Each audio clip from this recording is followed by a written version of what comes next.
ناظرین گرامی، آپ کے بچے بھلا آپ سے پوچھیں یا نہ پوچھیں، آپ انہیں یہ ضرور بتا دیجیے گا کہ ہم فلسطین سے اس لیے محبت کرتے ہیں۔ پہلا، یہ فلسطین انبیاء علیہ السلام کا مسکن اور سرزمین رہی ہے۔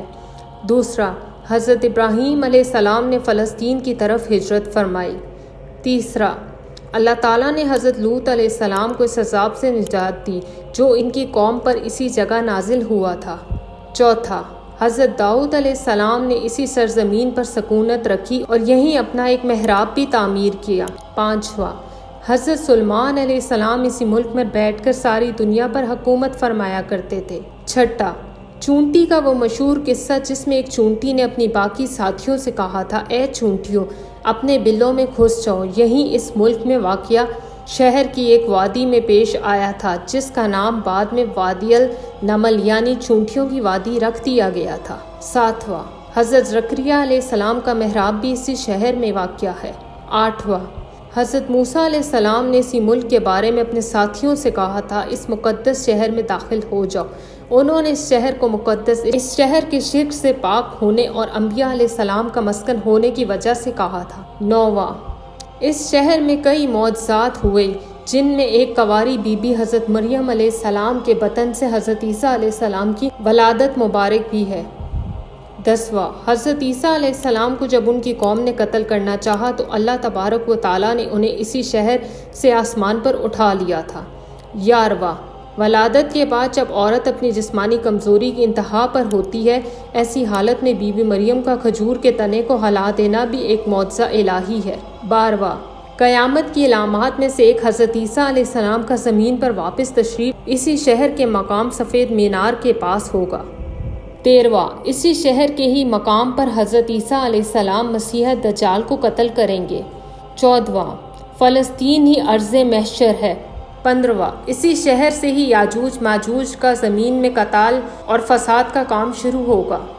16واں، اس شہر میں واقعہ پذیر ہونے والے قصوں میں سے ایک قصہ طالوت اور جالوت کا بھی ہے۔ 17واں، فلسطین کو نماز کی فرضیت کے بعد مسلمانوں کا قبلہ اول ہونے کا اعزاز بھی حاصل ہے۔ ہجرت کے بعد حضرت جبرائیل علیہ السلام نے دوران نماز ہی حکم ربی سے حضور صلی اللہ علیہ وسلم کو مسجد الاقصی فلسطین سے بیت اللہ کعبہ شریف مکہ مکرمہ کی طرف رخ کیا تھا۔ جس مسجد میں واقعہ پیش آیا وہ مسجد آج بھی مسجد قبلتین کہلاتی ہے۔ 18واں، حضور صلی اللہ علیہ وسلم معراج کی رات آسمان پر لے جانے سے پہلے مکہ مکرمہ سے یہاں بیت المقدس فلسطین لائے گئے تھے۔ 19واں، سرکار عالم حضرت محمد صلی اللہ علیہ وسلم کی اقتدار میں انبیاء علیہ السلام نے یہاں نماز ادا فرمائی۔ اس طرح فلسطین ایک بار پھر سارے انبیاء علیہ السلام کا مسکن بن گیا۔ 20واں، حضرت ابو ذر رضی اللہ تعالیٰ عنہ کہتے ہیں کہ میں نے رسول صلی اللہ علیہ وسلم سے عرض کیا کہ زمین پر سب سے پہلی مسجد کون سی بنائی گئی؟ تو آپ صلی اللہ علیہ وسلم نے فرمایا کہ مسجد الحرم یعنی خانہ کعبہ۔ میں نے عرض کیا کہ پھر کون سی مسجد بنائی گئی؟ تو نبی پاک صلی اللہ علیہ وسلم نے فرمایا کہ مسجد الاقصی یعنی بیت المقدس۔ میں نے پھر عرض کیا کہ ان دونوں کے درمیان کتنا فاصلہ ہے؟ آپ صلی اللہ علیہ وسلم نے فرمایا کہ 40 برس کا، اور تو جہاں بھی نماز کا وقت پالے وہیں نماز ادا کر لے، بس وہ مسجد ہی ہے۔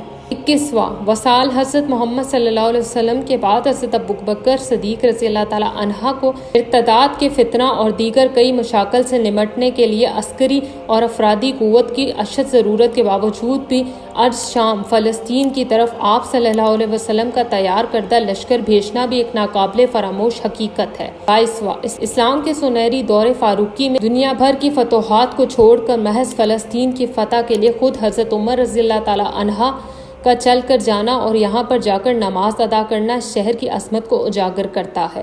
23واں، بیت المقدس کا نام قدس قرآن سے پہلے تک ہوا کرتا تھا، قرآن نازل ہوا تو اس کا نام مسجد الاقصی رکھ دیا گیا۔